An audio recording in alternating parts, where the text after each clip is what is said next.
For coming.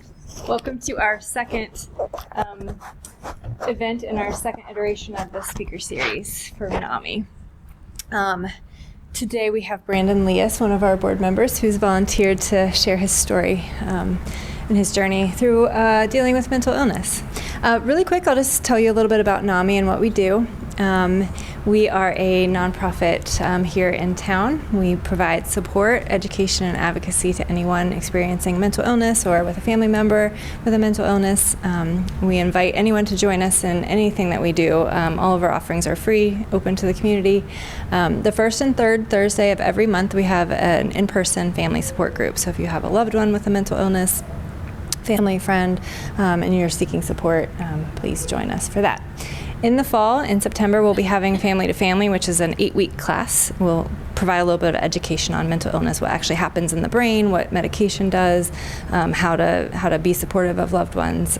So that's going to be coming in September. So look on our social media and our website for that. And speaking of our website, we have a new revamped platform coming here soon, thanks to Claire, our PACE student who's been working for NAMI this year. So look for that. I know our website's a little bit outdated and we are working on that. So in the next couple of days, very soon, it's going to be updated, and we're going to have our YouTube channel on there. And links to all of our events. So May is going to be a really busy month. The 23rd, we have our community picnic at the Dairy Lane Shelter House there. So join us for just a community get-together. We'll all eat together and just enjoy each other's company. And then on Memorial Day, there's a flyer back there with at 1 p.m. we're having our Memorial Day celebration. So join us for that. So. If you have not already signed in and you would like to get CEUs for this evening, please make sure you sign that. And there will also be a QR code at the end of Brandon's talk, and that'll be the important information you want to fill out to get those CEUs. So, All right. Without any further ado, I will introduce Brandon Leas. Thank you.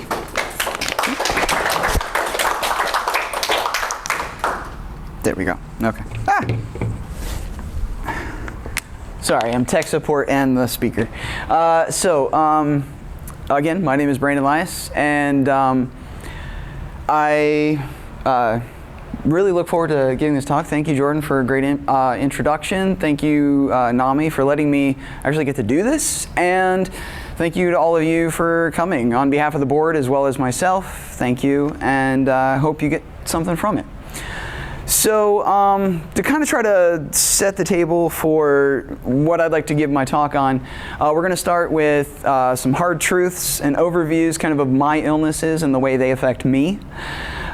Give you kind of what it was like for me growing up, developing mental illness, as well as the environment to which I was around and how that helped or hurt depending on the situation.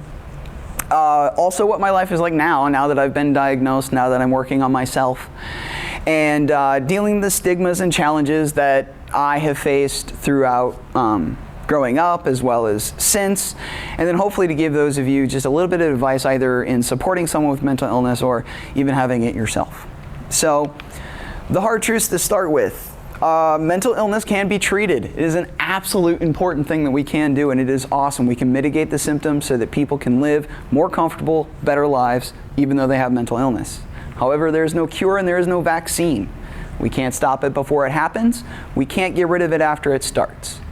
So the reason I point this out is because for those of you, especially those of you that champion mental illness, you have to understand that even at the end of the day, if you go to the state house and you're knocking on the door of every politician, no matter what, we still have to go home and we still have to deal with our stuff.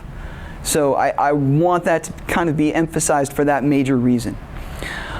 People with, and as I said, symptoms every day. They're called invisible illnesses, amongst a few other actual physical ailments. Invisible sounds exactly what it is. We experience life dealing with these things all the time. And we are all still learning. I am still learning about my own illnesses.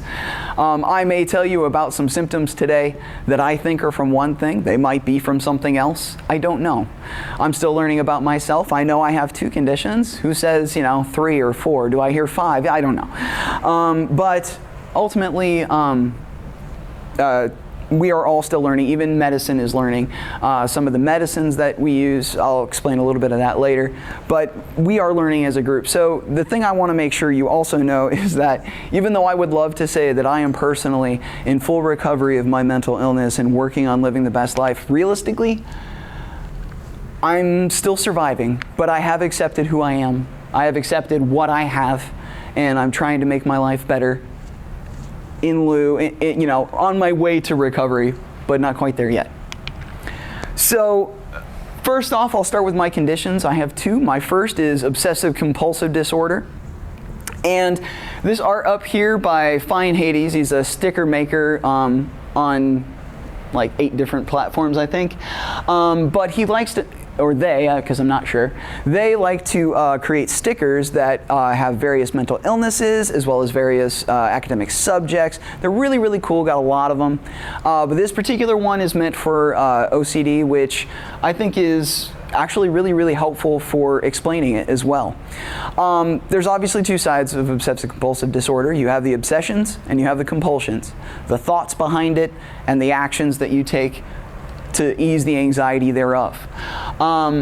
So the first thing is rumination or intrusive thoughts. When you actually look at the sword, you notice all of those circles, all the arrows, all the little dots. Notice there's space between those. That's the ruminating thought, the circular thinking, and the intrusive thoughts, that's the space in between there where lovely things get added in as you're just going about your day. So ruminating is a cognitive process or an active process, meaning I will accidentally fall into ruminating about something. I'll give you an example. We're right here. I've probably been ruminating about this most of the day, but not in a bad way necessarily, just a constant, practice, wait, no, I need to fix that, let me do that again, okay, wait, no, I got to do it again. And so it's that constant repetitive process, or as I like to sometimes think, improving it.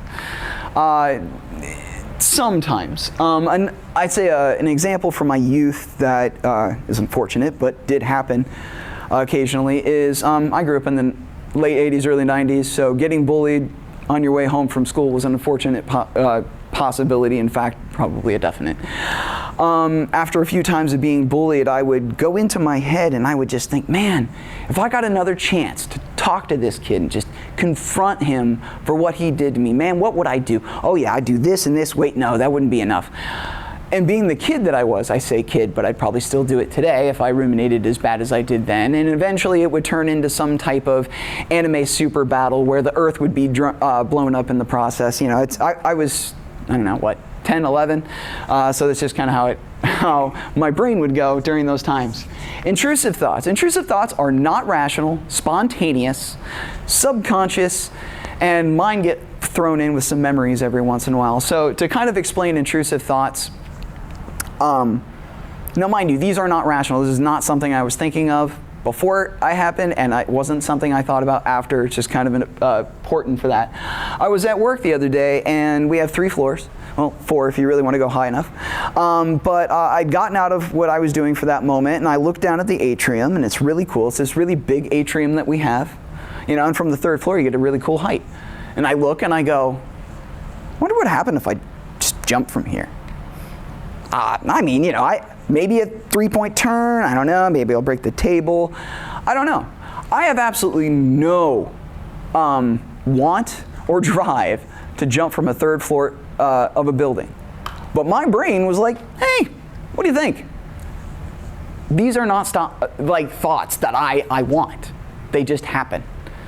And mine also include memories. The thing about mental illness for me, I know it's for some others because I have watched a lot of mental health docuseries in the last couple of weeks just to kind of get ready for this. Having mental illness can be really shameful. And a lot of the stories that go with it are deeply personal and are hard to talk about. And so I can be having a perfectly fine day, going about, and then all of a sudden my brain will go, oh yeah, you remember that really dumb thing you did 20 years ago? And I don't want that to happen. It's an unfortunate part of who I have to live with as every day. I have an intrusive thought. I have to remind myself, you've learned that lesson. You do the things you need to do now. You know that that's not going to happen again. And it doesn't matter that I say that. That same exact thought might happen 2-3 times in a day, sometimes 2 or 3 times in a month, sometimes 2 or 3 times in an hour. Really depends on how anxious I am, really depends on what it is that my brain is really ruminating on. I don't know. It's just kind of how unfortunately the obsessive compulsive part of my brain works. The compulsions, of course, are the rituals. Now you notice some numbers up here, 3, 7, and 12 if you read Roman numerals. And those are just random numbers. Everybody has a different one. I'm personally very fond of 2s and 5s. So if things are in 2s and 5s, I'm generally okay. They get outside of that. There are some, distinguishing characteristics I can usually deal with, but for the most part, it has to be a multiple of 2 or 5. So that includes my my stereo. It's sitting at some variation of 2 or 5, always. Just something that I do. So that in and of itself kind of explains what the numbers are for. That's that repetition in order to decrease the anxiety, or at least what people with OCD hope to. And that is where our compulsions fall in. Our compulsions are rules and rituals that we do to try to feel a little better. They suck. I say can suck. Realistically, they really suck. See, there's the one alarm. We'll talk about that in a second. So they suck. They take a while. That's what a time sink is. For those that don't, it's just literally taking time and pouring it down a drain.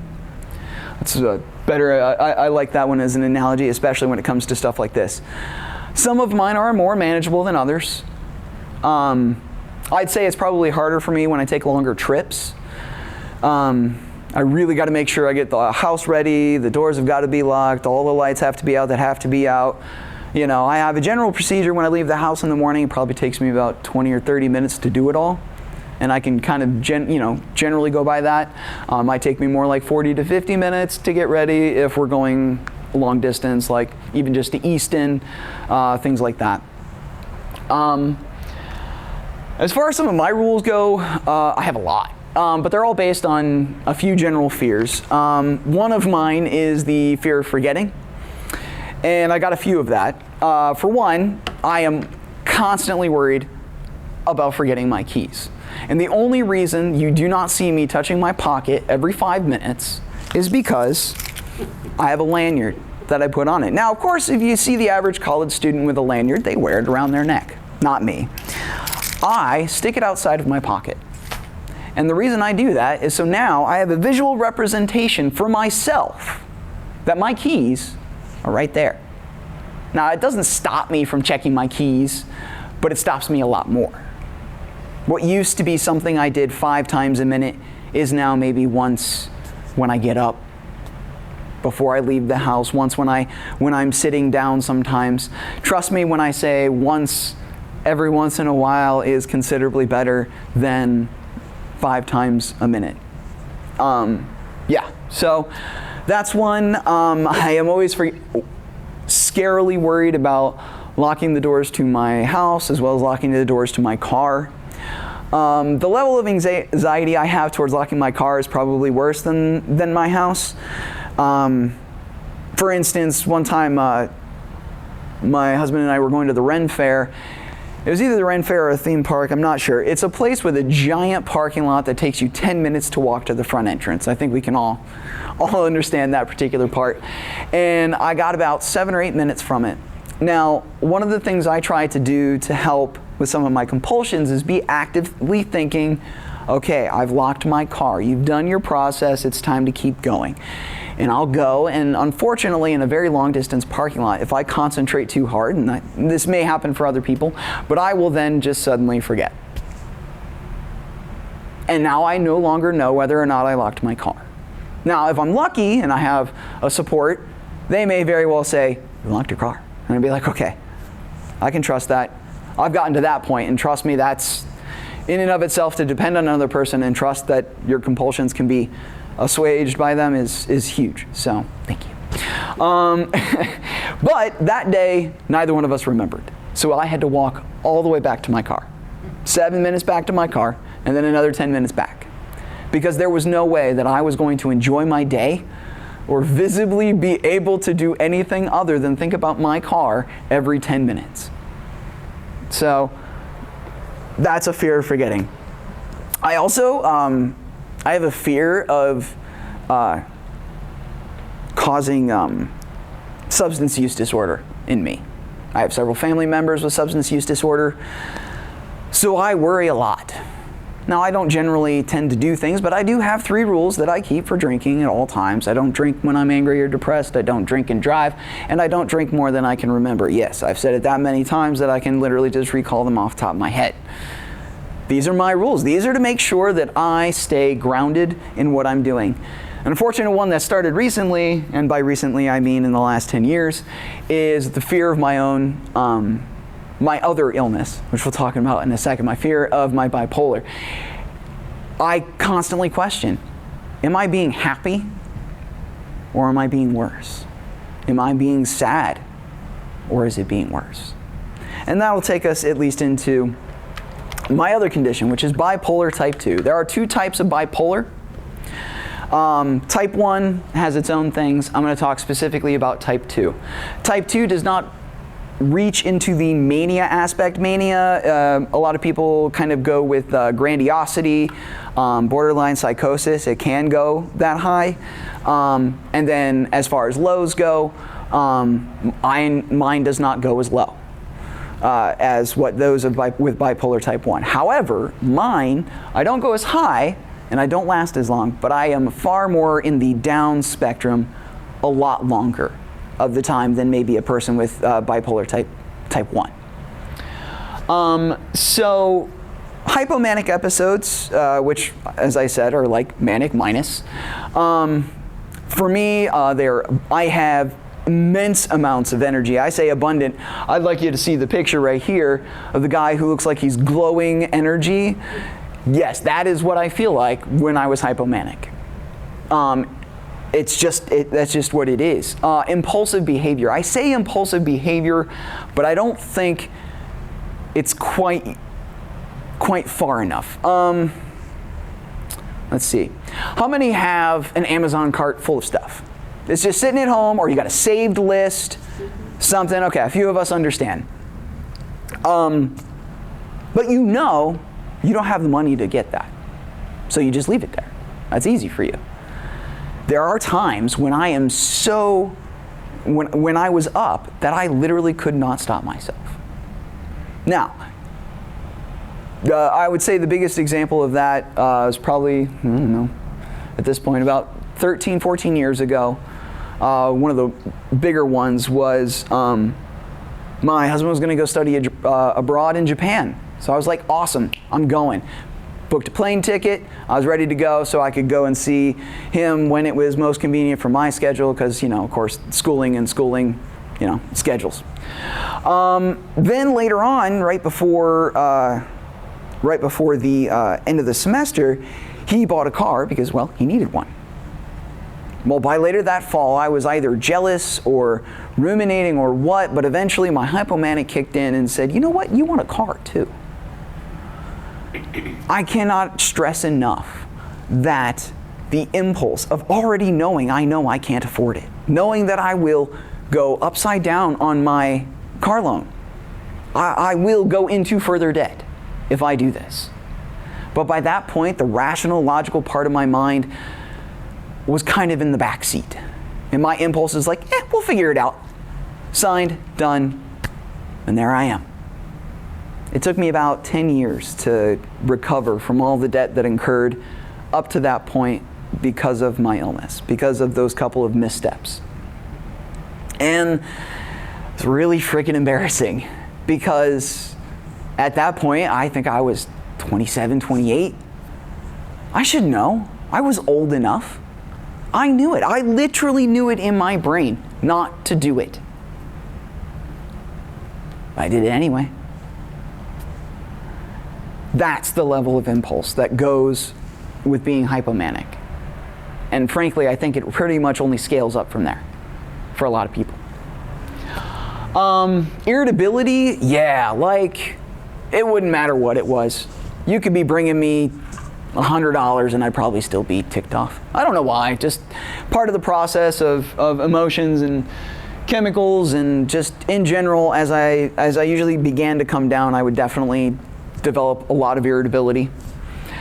And then rapid speech. I suppose I probably should have led with that. If I do begin to talk too fast for you, please let me know. Again, it is a part of what happens, so I have to watch when my anxieties feed and everything gets to have fun together. So just let me know. And according to the DSM, it lasts at least 4 days. For me, I'd say it's happened generally, I'd say the longest I can think of are about 2 weeks. They're interesting. So being down, depressive episodes for me are far worse, because the impulse wasn't that bad. Being down for me at its worst is a complete loss of interest in everything, about everything, and really in anything. To really truly understand hollow and being empty and isolated, I would have moments where it could be the happiest day I've ever had. I could win the lottery, and I couldn't smile. My dogs would come up to me and love the crap out of me. I could pet them, do the reactionary things I knew to do, but I had no anything. And even worse yet, when bad events happen too, because things happen, I still had no reaction. I couldn't cry. I literally sat in sometimes wondering why I couldn't cry. It wasn't my fault necessarily. It's just, unfortunately, part of some of the stuff I have to deal with. And unlike being up, as I said, down can last longer. The longest I can think of, that's not necessarily to say that is the longest, is about 3 months. It's probably about the longest I've had a depressive episode. And like one of the bad ones, about 3 months. And it really sucks. That was a very hard 3 months. Even though I had no idea what was going on. I also had one other thing that I'm not sure happened because of this, or because of trauma, or because of what, but I also had an intense ability to dissociate. For those of you that don't know, dissociation is very similar to what I talked about. It's being able to kind of like take the emotions away and be able to think logically and rationally without the input, as I like to call it, Vulcan mode. So just an extreme dissociation. The only problem with Vulcan mode is that I can turn it on, but I could not turn it off, which meant all those emotions continue to back up, and eventually they explode. And that was what would happen. Originally, when I started teaching, I used to think of my Vulcan mode was super, super awesome, until I would spend weekends on my couch not able to do anything other than watch TV. But as it was, it's just kind of one of those things that unfortunately comes a part of what happened. Now, onward into my life. So starting off, we'll start really young. The cute little kid up there, that's my brother. No, I'm kidding, that's me. And then my parents, Blair, and my mom, Wanda, super awesome people. Opera singers. You can imagine my house was rather loud. You had to talk loud if you just wanted to talk at all. So, but in my family, both my parents and in my extended family, the people I experienced life most from, no talk of mental illness. Now, I am certain now at this point in my life that my uncle and my cousin each had something or several things. I know their comorbidities usually leaned into substance use disorders, but they had some other things. My family never talked about it, ever. There was no mention of it. Generally, both my uncle and my cousin were in prison, and that's an entirely different problem. Most of my life. So I barely ever saw them. The few times I did, they were like one-offs. The only thing I knew is that I wasn't necessarily always supposed to talk to them. My uncle lived with me for a couple of months, but that in and of itself has some stories that can't really tell while I'm filming for YouTube, let's put it that way. So we just never talked about it. And then after I got diagnosed my parents and I would talk about it, and I would eventually kind of like try to work out slowly, and I'll talk about what happened with that later. I had early onset obsessive compulsive disorder. I say that because looking back, the age that people expect OCD to start developing is around age 10, and a good majority of my symptoms started about age 5. One of my earliest memories was when I would decide to clean my room, and I mean clean my room. And when I say that, I had these baskets of toys underneath my bed. They were just like tiny little baskets, had all my toys. It was great, right?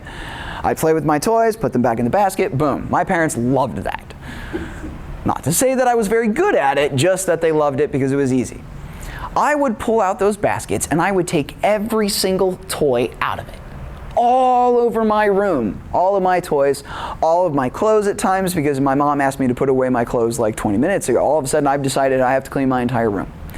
And all of my toys had to go back in. They had to be evenly distributed amongst the baskets. They had to be in just the right way so they didn't go above the basket, because of course it has to get underneath my bed. And I hope you're starting to see how my rules and regulations and my rituals are playing into how my brain is just working, thinking about what I did when I was 5. And that never changed, because my parents are awesome, but they were not very well off. So I wasn't able to get a babysitter as often as one could hope. So I went to a lot of the events with them. So I had to learn to act like an invisible adult. It was very difficult. So most of the time I just tried to act like I was a really, really tiny adult.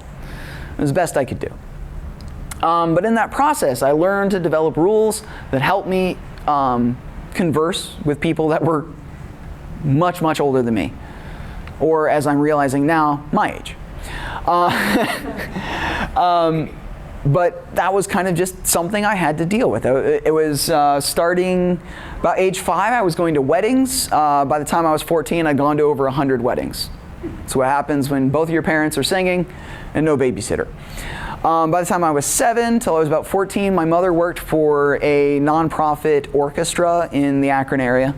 And so I ended up having to go to a lot of these receptions and things like that that were, obviously not meant for kids. So either I had to go find my entertainment, or I had to at least make sure that no one rarely noticed I was there. Then eventually I tried to work on having rules and behaviors, because I had only learned how to talk to adults as a kid. So when I got to school, and by school I mean kindergarten, didn't exactly know how to talk to kindergartners. When you're trying to talk to kindergartners like you're the same age as their parents, they don't generally react very well. So I had to learn new rules in order to be able to do school. And then of course eventually when I turned 8, I was able to stay home after school, or walk home as it were then. Very luxury nowadays. But then I always had to worry about my house key, and it only takes losing it a couple of times to suddenly become a lifelong issue, as I have stated before. Intrusive thoughts were always a thing. I didn't quite understand them then. I couldn't tell you any of the ones that I had, but I can tell you I definitely had them, and they were all really, really annoying. Then my bipolar started about when I was 13. The reason I say 13 is there's one distinct instance in my brain that I remember. I was auditioning to be the master of ceremonies for our talent show in middle school. And when I was doing the audition, right before I went on stage, it was like humming, but like my entire body was humming. I was like, dude, I am ready. And I went out there and I just gave it my best. Now I did get it, thankfully, but what my drama teacher told me, and she didn't tell me this until much after, the 4th graders I was auditioning in from thought I was hilarious. So I was like, yeah, it's a good start. But she had problems understanding me. When I really realize it back now, with the rapid speech and the abundant energy, not only do I think it's a symptom, but I probably also sounded like the Tasmanian devil. For those of you that don't know, Google it, he's a good time. Then as I got into high school, that's when my sleep issues really started to occur, and my energy issues that had to do with bipolar exacerbated. Generally right before exams, specifically those right before breaks. So like for me, like right before your December exams. I mean, I know schools are different nowadays, but that's how ours worked. So very similar to how colleges do now. So I'd go to my exam. About a week before my exam, I'd be jazzed, I'd be ready. I'd be like, okay, I gotta do this, gotta do that, get all my homework done, get my projects done, boom, boom, boom. Oh, I gotta sleep. 2 hours, that'd be enough, plenty. Boom, wake up the next day on 2 hours of sleep and be able to go the whole next day, and I could do that for about 2 weeks. However, then summer break hits, or then the break itself, whatever break it is, hits, and then I can't do anything. Now, what's worse is because it happens at the pubescent time period, all my parents thought was that it was puberty. They thought sleeping 12 to 14 hours a day and then staying up for 12 to 14 hours, yes, I know that's longer than your average day, so you can imagine what my sleep schedule was like. That's what I did. And I would sit there and I would lay and I would watch TV, I would play video games. I did what I could. But that was all I could do. So next it'd be my journey to college. So I finally get into college and I'm like, yes, this is awesome. And believe it or not, this is probably one of the most logical and forward-thinking moments in my life. It was one of the healthiest things that we all decided to do. We all went, you know what? We're all in very common demographics for people that either suffer from mental illness or anxieties and depressions. We should all just go and test out therapy, get consultations, go in. So we went to the school-sponsored therapy. They use the doctoral students. You're filmed from behind a glass. They make you sign all the waivers and everything because it's a teaching experience for them as much as it is for you. However, same things generally tended to always happen. I'd start at the beginning of the semester. I'd get about 2/3 of the way through the semester while being depressed and them slowly working and my mood slowly raising. My mood would then go from mid to suddenly towards the manic side, and I'd be like, well, I don't need it anymore. And so I'd stop going. And this is usually right about the time, as I pointed out, finals would show up for whatever semester it was. 2 weeks before, I've got projects. I'd say, probably my senior year was the worst that I can remember because I was staying up 30 hours at a time on 3 to 4 hours of sleep. Now I say 3 to 4 hours, but you have to remember that it takes me about an hour to get to sleep when your brain is racing and thinking you have the greatest ideas ever and you need to keep going and going and going and going. So I got about 2 to 3 hours of sleep is really what it ended up coming out to. But I managed to get all my work done. My classes were fine. I passed all my classes, everything. But immediately, once break started, same process. 12 to 14 hours of sleep, 12 to 14 hours awake. Rinse and repeat for the entire break. Summer or spring. So summer vacation or winter break. That was my life. And I didn't know why. I was like, why is this happening? This was about the time, starting about my senior year, where I was like, I don't think this is normal. But no one around me, for reference, like my family, my parents, could even give me anything other than they didn't know. They thought it was normal. Stigma behind mental illness, no one's checking on it, no one's seeing it. And my parents supported me. They did the best they could. They just didn't know what to do. We have far more information now than we did 15 years ago, 16 years ago, when I was having these troubles. So, Athens City Schools calls me up and says, hey, we'll give you a job. You just got to move down here. And I'm like, I'm there. And so I drove 3.5 hours away from pretty much all my support structures and moved down here. It was great. Started teaching. I was jazzed, super jazzed. And then without saying too much, I had several traumatic experiences happen all at the end of that first year of teaching. Several, all in a row, very short time period. That really, really threw me for a loop. And I don't think I really spent any time processing it. I went and I traveled for the summer as a souvenir seller with the Drum and Bugle Corps I marched with when I was in college. So I got to go to California. I was having a good time, not thinking about anything to do with my normal life until I came home. After about 6 or 7 months, I finally, once marching band's over, then I can try to get therapy. For those of you that understand anything about music, marching band season, no one has life for anything. But I went and the same things happened. I'd get therapy. They'd say, oh, he looks like he's a little depressed. I'd get a little bit better. And this particular one, I got a little bit better, and then she told me, well, you should just stop making these particular life choices. And I'm like, I don't think that's what you're supposed to tell me. So needless to say, stop seeing that one. Now, I didn't go to therapy again for a few years, but I was like, gosh, I really got to figure out what's wrong with me. So, went to my physical doctor. I was like, well, if the mental doctors won't tell me anything, let me check with a physical doctor. Physical doctor said, you need to lose weight. Now, this is about the time where kind of morbid obesity was getting tagged with absolutely every single problem in the world. This is what morbid obesity is doing to you. This is this, this is this. So doctor's natural inclination was to tell me to lose weight. Now, you're looking at me now. This is what I look like then. I was 310 pounds. And here's me now, 160 pounds later. Now, that's not to say I did it the greatest. OCD helps a lot. Unfortunately, it can also help you get an eating disorder, which thankfully I escaped. Barely. So I'm doing better now, which is great. However, at the time, I lost all that weight, my symptoms got worse.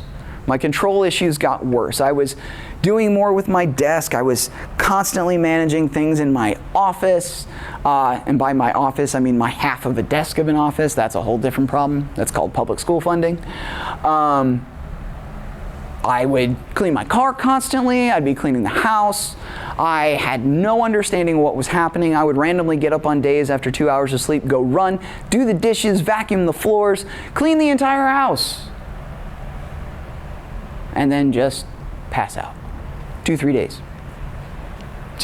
It ended up being a living prison of perpetual depressive episodes followed by hypomanic, and that happened for about 4 or 5 years. And this is still not, like, obviously 4 or 5 years of my symptoms worsened. I still had them starting from age 5 or 13 respectively. Finally, my husband worked really, really hard to get his ADHD diagnosis. I say this because he spent all the time researching it himself, pushing it against the doctor, saying, you need to look at this. I know that these are some of the symptoms I'm looking at. And you really need to champion your needs, unfortunately, in mental health more than your physical health. And even then, you still got to make sure you tell them, look, no, there's something wrong there.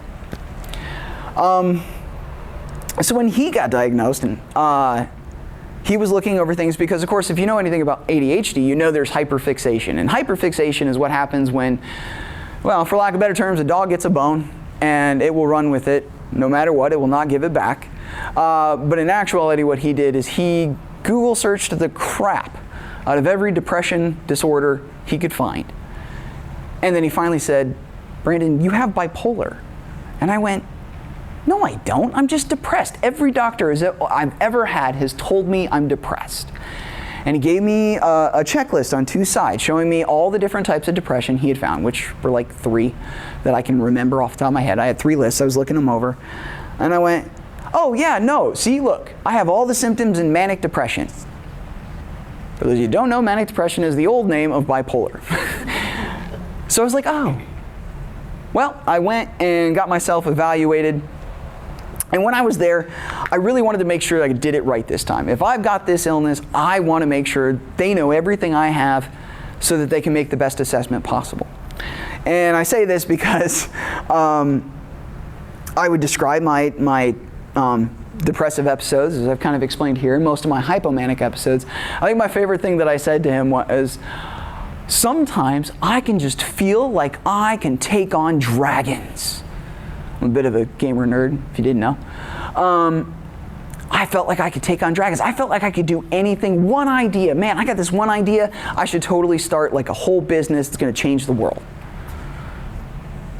And he just took that, and within 10 pages of flipping back and forth, he said, you have bipolar type 2 and you have OCD unspecified.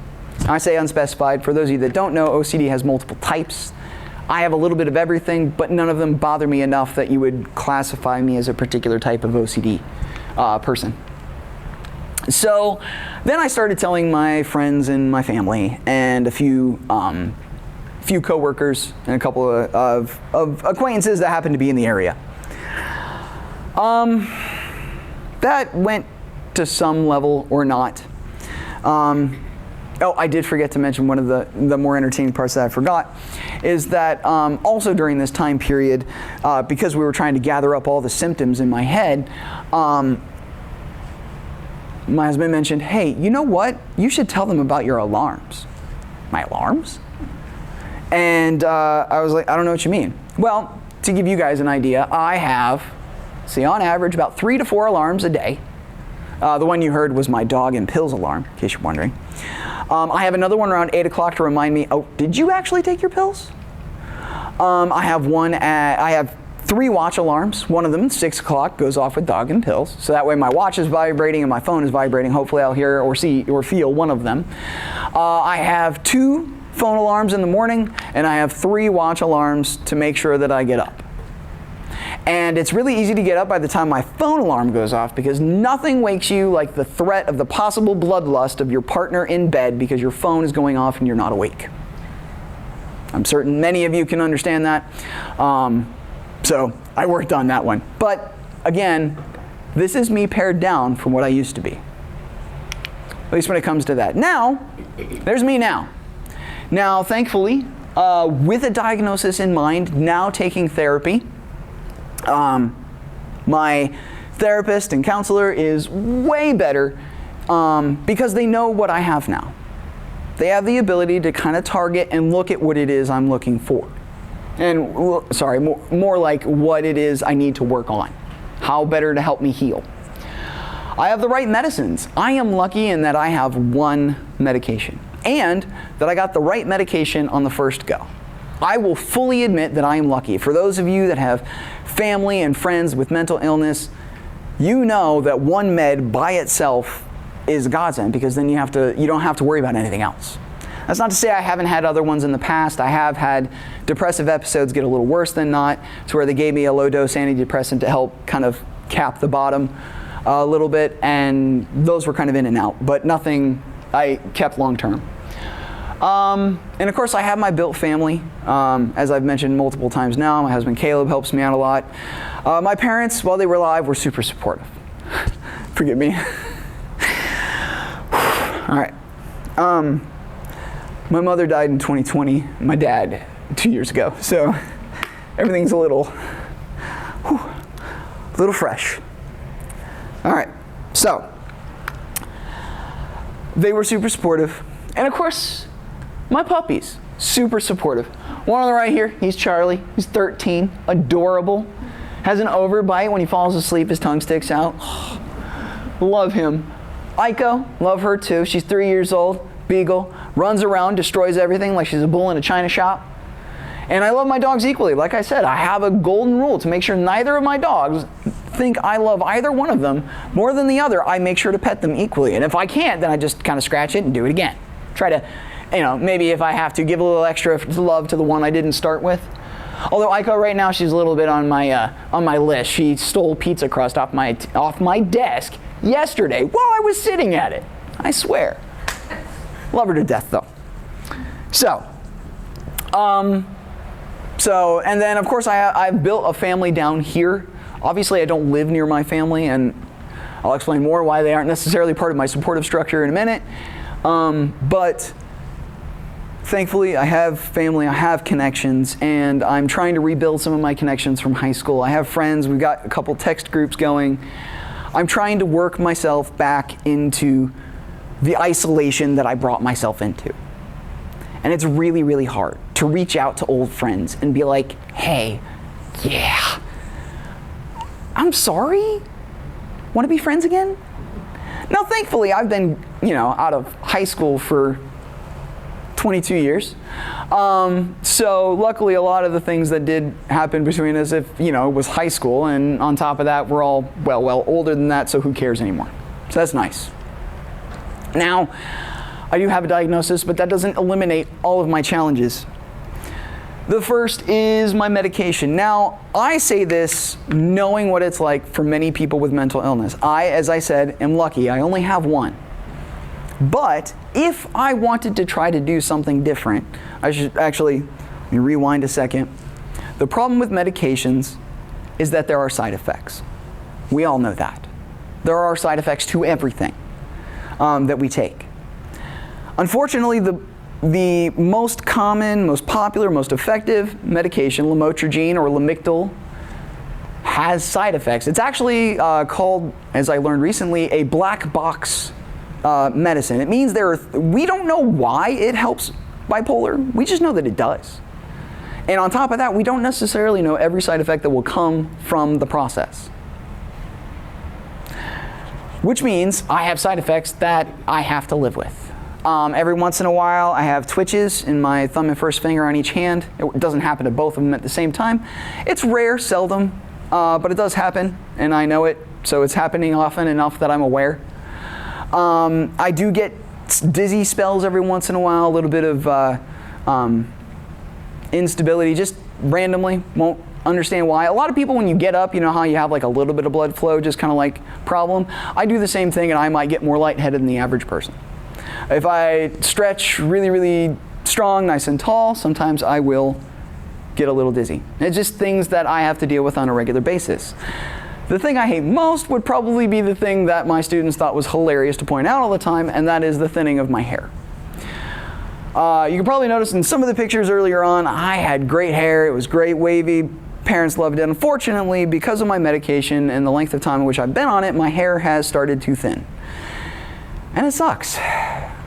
But then I have to question, do I want to change it?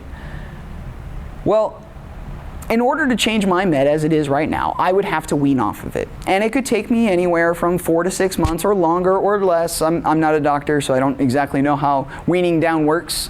And I do know that I'm on a high dose, so I know it'll take a while. But I wean down, and then I can wean on to a new medication.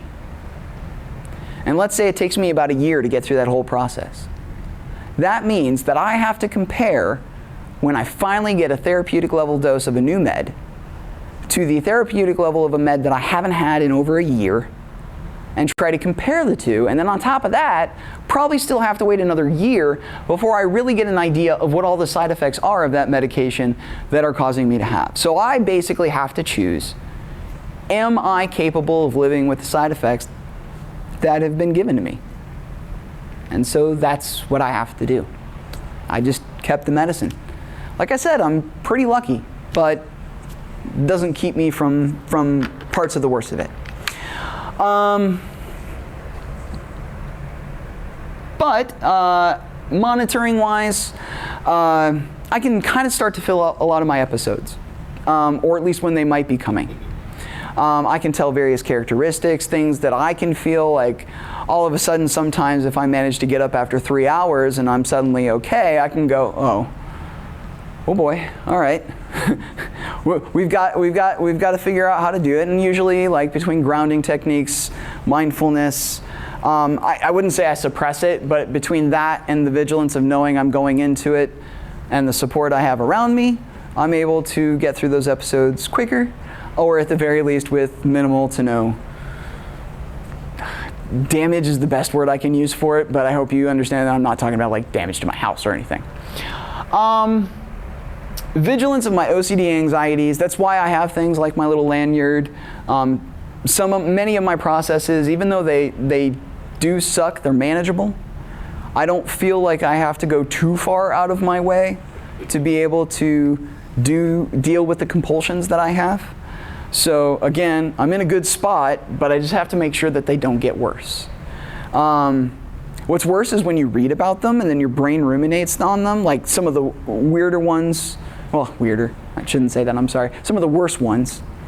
I did, for a very short period of time, have to drive back and forth between school twice because I was afraid I hit something. There was a lot of road work that year, and I hit a huge pothole, and I was not sure what that pothole was, so I did drive back around to see if it was just a pothole, and it was, thankfully. But you're like, it was a pothole. I literally did not know. And it was a fear that I had because guess what? I'd read it in the book, I don't know, 3 or 4 years before, and then my intrusive thoughts were like, hey. And so that ends up happening. But thankfully, I'm better at it. I'm working on it. Those are the kinds of things that are good. I have a lot of self-care. I do long walks, trying to get back into running. I have, as I said, my grounding techniques, my mindfulness, sometimes how I dress. I'm a big fan of jeans. For anybody that's known me for any length of time, I love jeans. I basically just wear nothing but jeans. So that's a very comforting thing to me. I also make sure that when I go home, I change out of my work clothes, I am in my house clothes. That helps me divide the day. And by that, division allows me to not think about work anymore, and it makes it a lot easier. And then I have hobbies. I have video games, I have board games, I have TV, I have running every once in a while. I like taking walks around here. I mean, we have gorgeous landscape all over Athens. It's just a great time to walk, throw in some earbuds, and just completely zone out. It's a great time. And then last but not least was the choices. As with the medicine, I did have to make a very, very hard choice. Right about the time I got diagnosed, about 6 or 7 months later, I realized that I would not be able to perform the job I was, which was I was the assistant band director at Athens City Schools.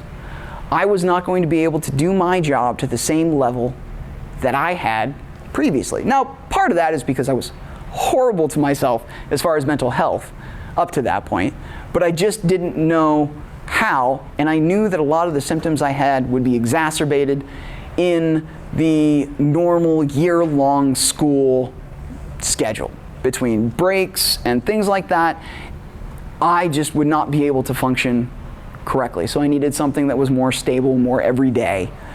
And I needed it to be something I really enjoyed and appreciated. And so I decided to get into the tech industry. And so being the assistant band director of bands, I am now a medical education learning technology analyst at Ohio University's Heritage College of Osteopathic Medicine. And so I do that. I get to go to work every day. And then when work's over, I get to go home. And that is something that's different for me because my obsessive brain from when it came to band is I never stopped thinking about my job. And worse than that, people were calling me 2 or 3 times. They were texting me. I got a text one time just to ask me to go open up the building because their kid forgot their instrument and it was like the day of an honor band or something that I wasn't a part of. I was never able to get truly away from my job, so I tried self-care things and they didn't work. And that's one of the reasons, of course, I also like my new job much better as well. At least in all of those aspects. Like they help me be more centered, more grounded, and I enjoy what I do. Do I miss teaching? Yeah. I hate that I had to leave it. Really kind of glad that most of the former students I had are all over the info band meeting, so that way I didn't have to say that in front of them. Then I make sure I have a nice schedule like it shows. I take days off. Mental health days are sick days. Mental health days are sick days. If there's any one thing that we as a collective group of people in here and possibly those in the future, mental health days are sick days. Do not demean a sick day, because if you aren't feeling well here, it does not matter if you go to work. You will not be as productive. You will not function as well. So take a sick day because you are. That's it. You would if you had a cold, and especially now with COVID, it's a lot easier. Most people are much more comfortable about taking sick days, which is great. Let's keep that up, but let's also keep it up for the people that need it, like I do. There's just a level of function. Energy to exist. As you might see on the graphic is something called the spoon theory. An American writer, and I hope she forgives me for destroying her name, Christine Miserandino, like I said, horrible butchering of the name. She wrote a story where she discussed with a friend about her experience with lupus, and she described it using spoons as a way of understanding physical and mental energy that go behind existing. So for instance, getting up from bed costs 1 spoon, according to this chart. Now, the thing about this chart that's different is that when you have mental illness, and I would even go as far as to say any invisible illness, it's like rolling a D6 or a dice every single time, every morning, for every single one of those things. Every single morning, spoon cost is different. Every one of them. Getting out of bed might be the hardest thing I do all day, but it might take 90% of the spoons that I have to work with. But that's sometimes what you got to do. You could maybe wait in bed if it's a weekend, maybe a couple hours left in bed. Maybe it'll take less spoons in the long run. Sometimes it takes more. It just depends. So something to definitely consider. I like it, if anything, just because it does allow me to kind of budget my energy, budget how I do things. It forces me to break things down more than I ever did before I got my diagnosis. Now, I also wanted to make sure that the people who have mental illness like myself got something, not just those that support, because I know those of you that support are amazing and we appreciate you, but I did want to also make sure that I mentioned those with it. I see you learning, I see you struggling, I see you working. It's hard. Harder than anything. Your feelings are valid. Anger, frustration, those things, they're all valid because they're coming from something. Something happened, and because of the way our brains work, it doesn't process the same way that everyone else does. Ours manifests in different ways, and that's okay. You're not broken. You just have an illness. So, for every day you struggle towards healing and health, remember just to take it one day at a time. And if that's too much, 1 minute or an hour, down to just one step. If one step is all you can take, that's how it goes. One of the docu-series that I was watching, I think it was even the CMO of NAMI that actually said this. I'm not sure about the quote, but I do know he was in it, so we're going to say it's his. But mental health does not heal linearly. In other words, it doesn't mean because I started here on 2024 and I go to 2027, I'm going to be that much better. In the words of an artist who did a really good job with, I would even call it an exhibition musical piece, by a guy named, a British artist named Ren. He wrote a song called Hi Ren. It's an entire experience. I promise you, make sure you're sitting down and well prepared because it is an intense video. I don't mean in graphic, I just mean in if you listen to the words and you hear and see the things that you can tell he is feeling, it's an intense video. But he talked about the eternal dance, and that relates to what the chief medical officer of NAMI said, which is because it doesn't happen linear, what it really is it's more like this. It's like 3 steps forward, like we're used to, and of course we know 2 steps back. But that's not always the case too, because sometimes you still can't go forward, so sometimes you have to take a step to the right. Maybe it's 2 steps to the left, I don't know. But the reason I say it is because he talked about it being an eternal dance, a pendulum, swinging side to side, dancing with life and how it rolls, and being able to just try to work through it. And most importantly, you're not alone. I'm here, and I know there are many others, and I know there are many even more than that. People value your presence. They like being around you, and would not want to be without you. So don't forget that. For everybody here, I see you learning about things like this. I see you supporting. I see you loving. You do what you can to help people, and on behalf of at least me, I really, really appreciate it. I know I can't speak for everybody, but I really appreciate it.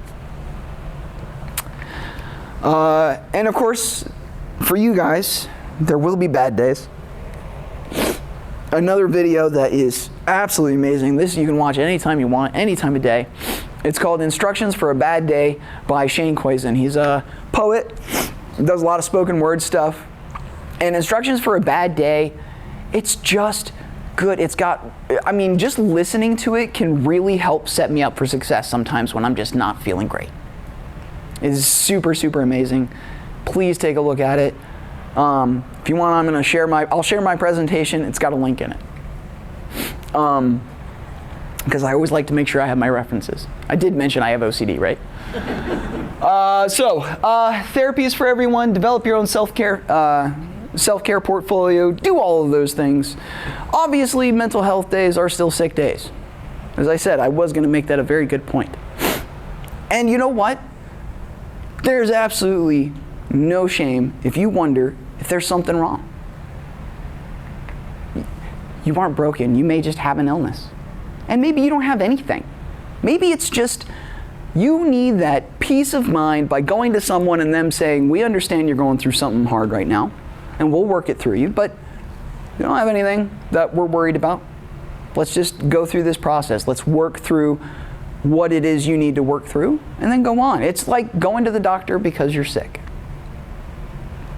Right? So, stigmas. These are fun. These are all ones that I have experienced on occasion. For my OCD, oh, your house must be so clean. Oh, everything must just be you touching the doorknob 5 times, or turning around in a circle 6 times because somebody tripped over you, or never stepping on the lines and cracks of the concrete. As I've kind of hopefully shown you by now, it is a lot more than that.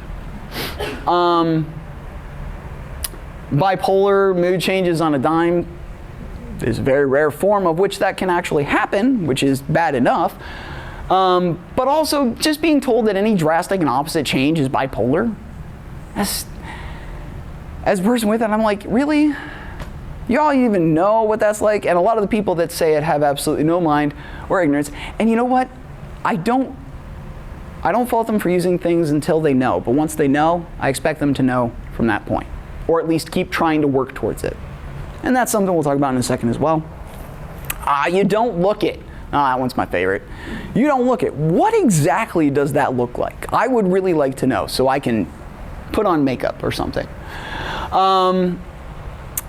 Totally explains you. How?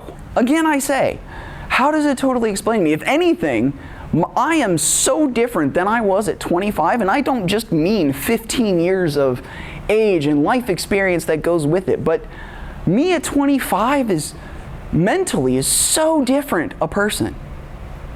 And I'm really happy about that, but it is so different a person. You can't compare. That doesn't totally explain me. And if anything, I am not my illnesses. I am me. My illness, I have things, but I am not those things. And I'm sorry. Well, this last one is just more of a pet peeve on me. As far as reactions go, probably one of the better ones.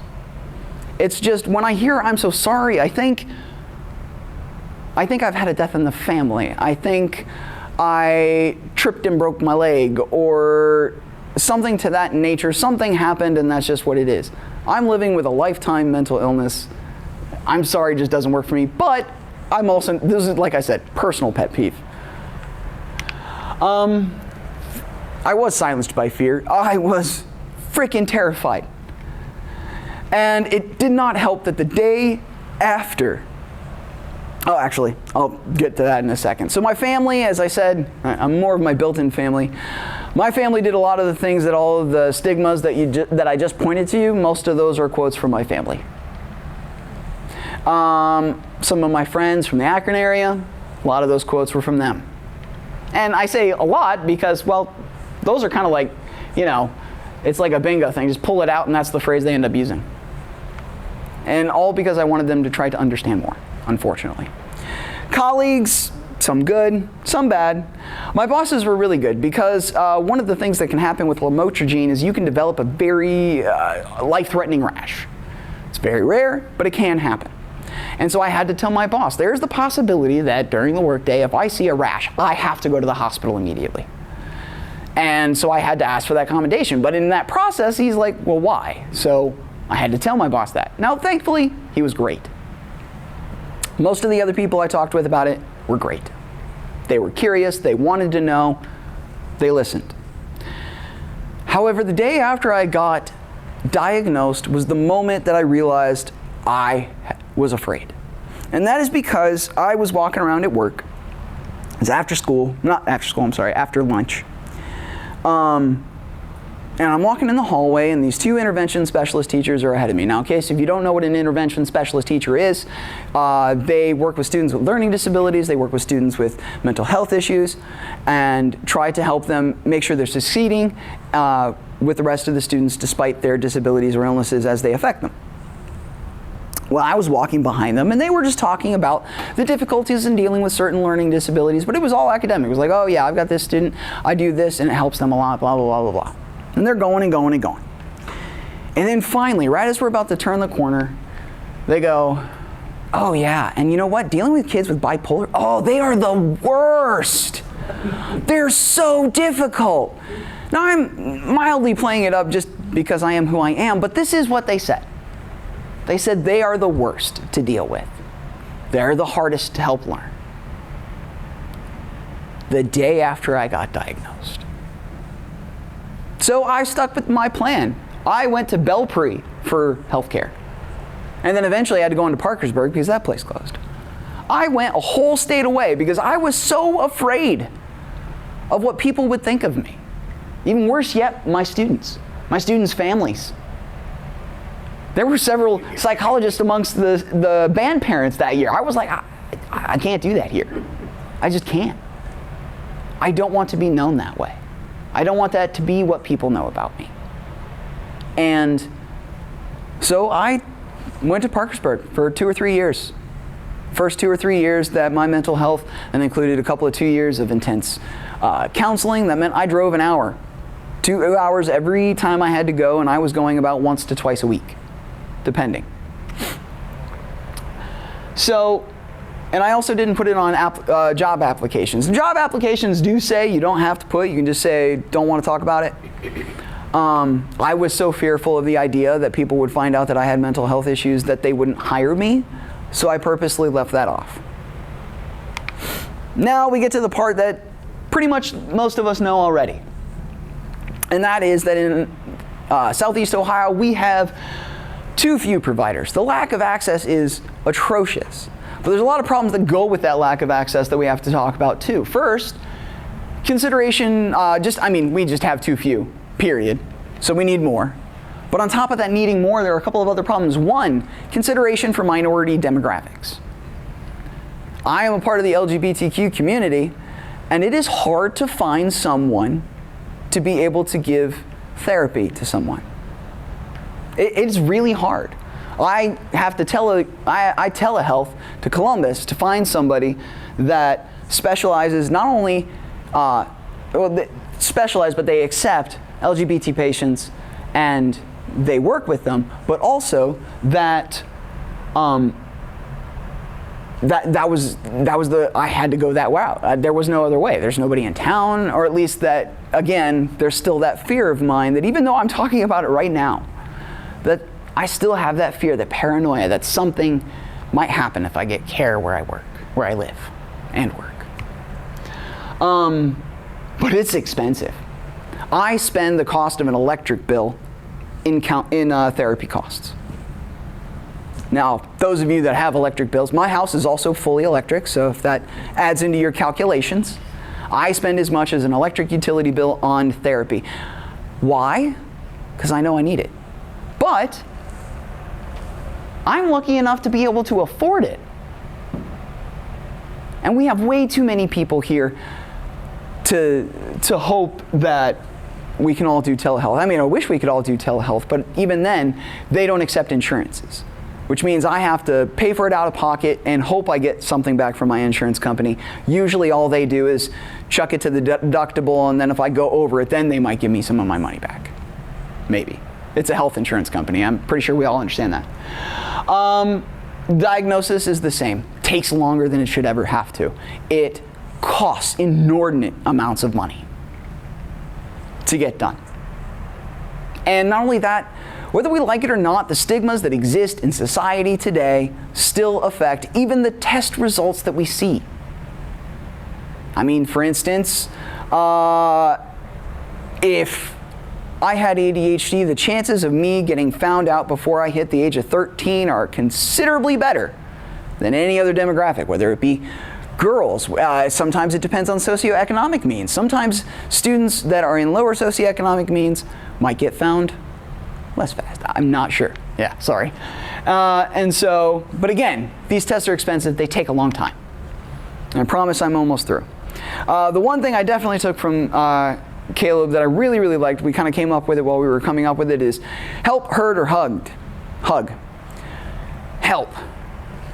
Do they need help? You can't force yourself to help them or to be able to help them. You can't tell them to go get help either. They have to make that decision on their own. But you don't have to think about it in the way of, oh, I need to help this person with their mental health. Maybe it's just they need you to carry their groceries to their car because their brain has just hit the point where motivation of pressing the gas pedal is all they've got left. They misbudgeted their spoons. Or they had a bad day at work and they have obsessive compulsive disorder like me and they're just ruminating on it and they just need somebody to help them stand up and start walking. That's helping. So, heard, listen to the stories, don't judge. I've already told you a couple of shameful stories of mine. I feel shameful of them. You may all sit there and go, it's fine. But I do.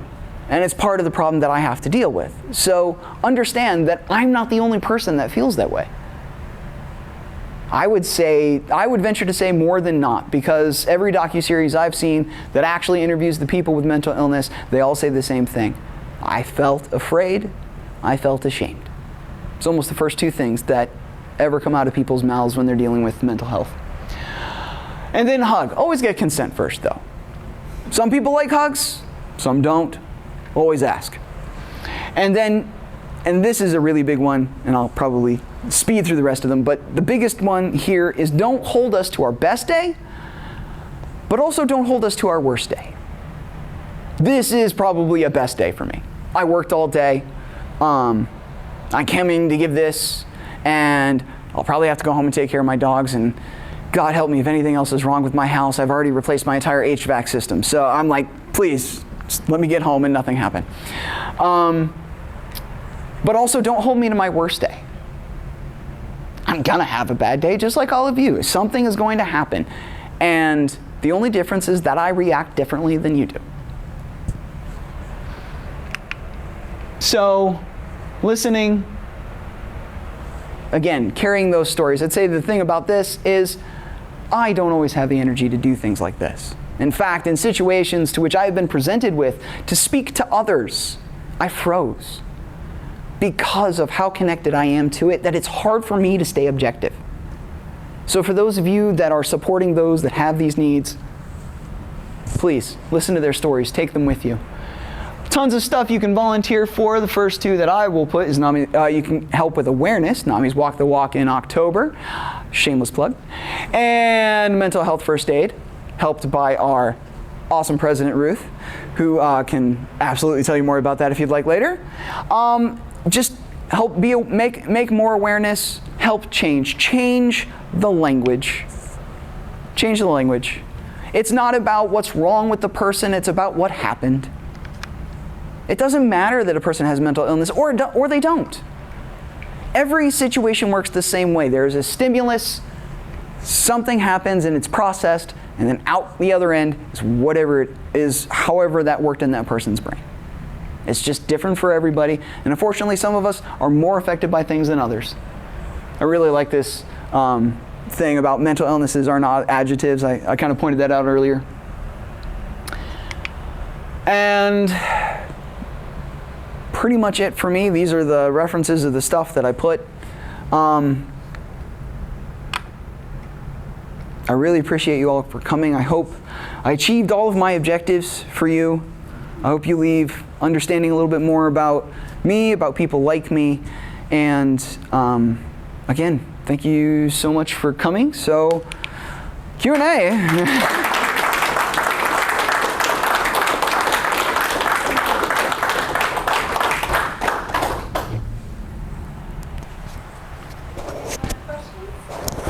You're allowed. You don't. I don't have a question. I have a Oh, okay. Is Sure. that okay? Yeah, that's fine. I don't know if you know who I am. I but do. have I'm two pretty sure. children that Nora went- and Alexander. You remember them? I do. I do. I wanted to say from my heart that I thank you for sharing your deep story and your experiences. And I want to, sorry. No.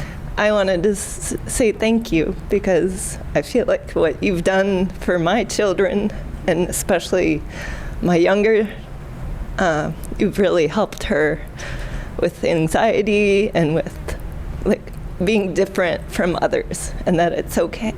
So Thank you so much. I appreciate it. I just want to say, Oh, I just want to say that when you were working at the school with the band and it was so stressful and difficult for you, you were so loved. And I hope you know that.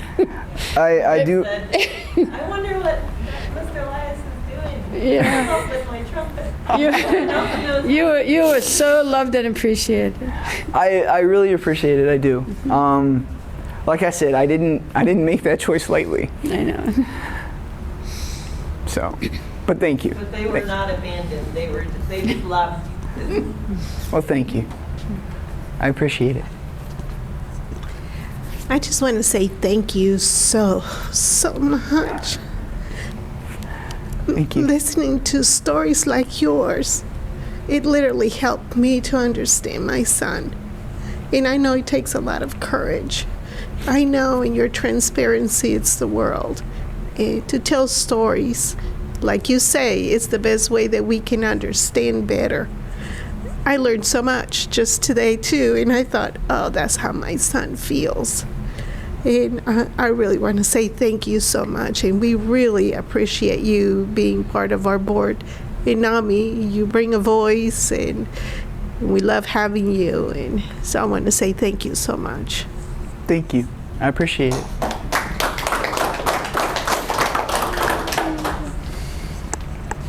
Anyone else? Any questions? All right.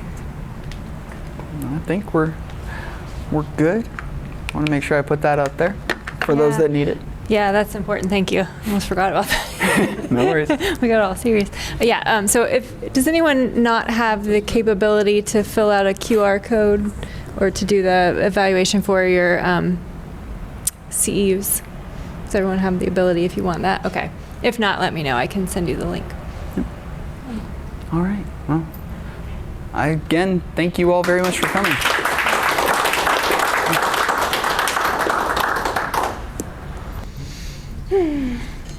No problem.